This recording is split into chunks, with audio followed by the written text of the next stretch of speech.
Nataša Mikl, lepo pozdravljeni. No, prejšnji vikend bi moral biti v Radovljici najbolj sladek festival v Sloveniji, lahko rečemo festival čokolade, pa ga je žal odnesla epidemija. Vendar se niste vzdali, pripravljate prav poseben virtualni čokoladni festival. Kaj se bo dogajalo in kdaj bo? Odločili smo se za prvi virtualni festival čokolade. Potekal bo zadnji teden meseca aprila. Ne glede na vse, mi smo se odločili, da april pripada čokoladi. Torej začnemo ta petek, 24. aprila in potem do konca meseca bo potekal ta naš prvi festival. In kako bo vse skupaj izgledalo? Kaj se bo dogajalo? No, najprej na začetku bi rada povedala, da je sama pobuda za tak festival prišla strani čokoladnic. In sicer, že ko smo začeli s prvim festivalom čokolade leta 2012, smo se odločili, da povezujemo majhne proizvajalce čokolade v Sloveniji. No, in v tem času se je izkazalo, da so prav ti majhni proizvajalci ostali za zaprtimi trgovinami in lokali, torej brez nekega klasičnega prodajnega kanala. Tudi njihovi izdelki se ne pojavljajo na policah velikih trgovcev in zato je bila to nekako skupna akcija, da pomagamo slovenskim čokoladnicam, da predstavijo svoje čokoladne izdelke, ne glede na vse. Torej, sam festival se bo začel z virtualnimi stojnicami, kjer si bodo obiskovalci lahko ogledali ponudbo. Moram povedati, da sodelujemo le s tistimi čokoladnicami, ki imajo svojo internetno prodajo čokolad. Torej možen bo ogled, tako kot na samem festivalu, mogoče s to razliko, da v tem primeru ne bo gužve, ne bo vrst in da obiskovalci tudi ne bodo potrebovali zaščitne opreme. Kaj pa spremljevalni program? Navajeni smo bili, da je takole ob festivalu čokolade vedno vsako leto tudi zelo pester spremljevalni program. Kaj pa letos boste pripravili? Kaj posebnega?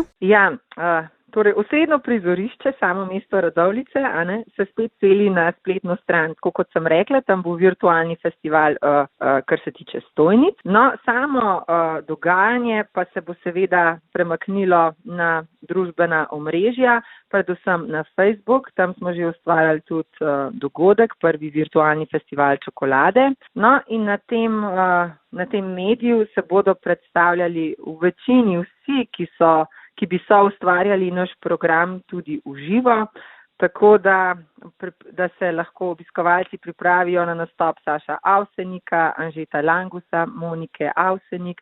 Potem z nami bodo tudi Kvini, pa Suhocvetje, pa Bojan Makovec, pa Zlatko. Z nami bo letos celo Čokoladna kraljica. In pa pripravljamo en tak zanimiv program, kako pokuriti čokoladne kalorije. Vsak dan sproti nam bo nas bo zabaval Nejc Poljanec in nam kazal ustrezno vadbo, da pač te kalorije gredo in se pokurijo. No, v bistvu smo pa tudi mi letos pred enim takim novim izzivom.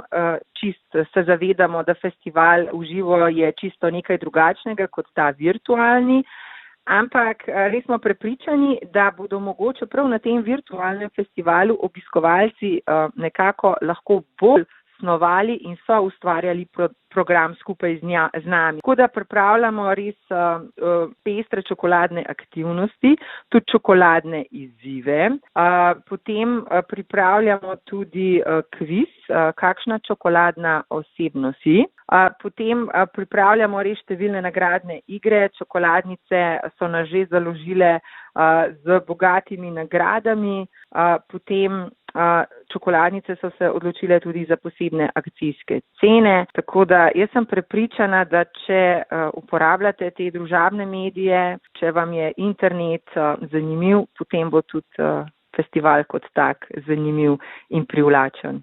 Zagotovo pa je zanimivo dejstvo, da festival čokolade bi takole fizično prav res v Radovljici potekal zgolj en konec tedna. Virtualno pa ste ga raztegnili. Ja, virtualno smo ga raztegnili na cel teden, mogoče tudi iz tega vidika, da so vmes prazniki, pa Virtualno je to seveda precej lažje izpeljati kot to fizično, tako da pričakujemo dober odziv, pričakujemo obisk virtualnih obiskovalcev. Predvsem pa bi rada poudarila tudi to, da z nakupom čokolade pri slovenskih proizvajalcih res podpirate majhna družinska podjetja in na ta način pomagate, da ko se vse tole konča, da se spet srečamo na pravem festivalu v Radovljici v živo in da bodo te čokoladnice tudi lahko odprle svoja vrata. Pa mogoče tudi prihodnje leto potem načrtujete kaj daljši festival? V prihodnosti je zelo težko govoriti. Seveda si tega želimo, vsako leto snujemo malo drugačne oblike ali pa kaj bi spremenili, kaj bi dodali, kaj bi lahko naredili boljš. Seveda se vedno poigravamo s to mislijo, da bi bil festival še daljši.